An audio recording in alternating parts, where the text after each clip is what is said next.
সত্য সদায় জয়। আপোনালোকে সকলোৱে জানে।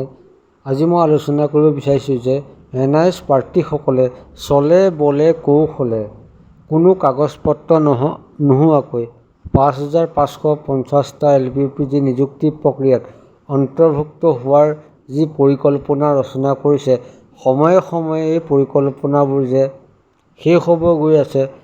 এতিয়া মই আচল এটা কথা ক'ম, তেখেতলোকে নিজৰ গাঁঠিৰ ধন খৰচ কৰি কোনো লাভ নহ'ব। অৰ্থাৎ তেখেতলোকে গাঁঠিৰ ধন খৰচ কৰি তেখেতলোক অৱশ হৈ যাব, কিন্তু তেখেতলোকৰ কোনো জয়ীৰ ফলাফল নহ'ব। কিয়নো সত্য থাকিলে সদায় জয়ী হ'ব, তেখেতলোক অসত্যত থকাৰ কাৰণে কেতিয়াও জয়ী নহ'ব। যিসকল প্ৰাৰ্থীৰ কোনো ডকুমেণ্টছে নাই, তেখেতলোকে যদি কেছ কৰে কিবা লাভ হ'ব জানো? আপোনালোকে নিজে আপোনালোকে উপলব্ধি কৰিব। যদি মই নিজে কাগজ পত্ৰ যদি গোটাব পাৰোঁ, তেতিয়া মই এনেও জয়ী হ'ম। যদি নোহোৱাকৈ কোনো কাগজ পত্ৰ নায়েই, যদি কেছ কৰি কিবা লাভ হ'ব জানো?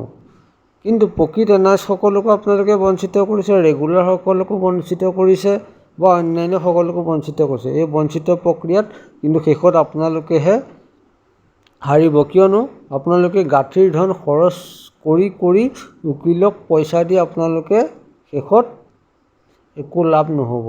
ইয়াকে কৈ মই ধন্যবাদ জনাই আপোনালোকৰ পৰা বিদায় লৈছোঁ, যাতে আপোনালোকে ৫,৫৫০টা LPP নিযুক্তি প্ৰক্ৰিয়াটো এটা সুচাৰুৰূপে হ'বৰ বাবে সদায় জীয়াই থাকক। কিয়নো আনক দোষ দি নিজে জয়ী হোৱাৰ চেষ্টা নকৰিব।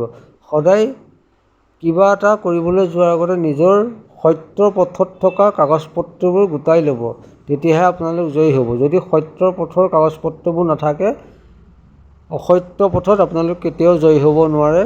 এইবোৰ ইতিহাসৰ কথা, মই কোৱা কথা নহয়। আপোনালোকে ইতিহাস পঢ়িলে গম পাব। ইয়াকে কৈ মই ধন্যবাদ জনাই আপোনালোকৰ পৰা বিদায় লৈছোঁ।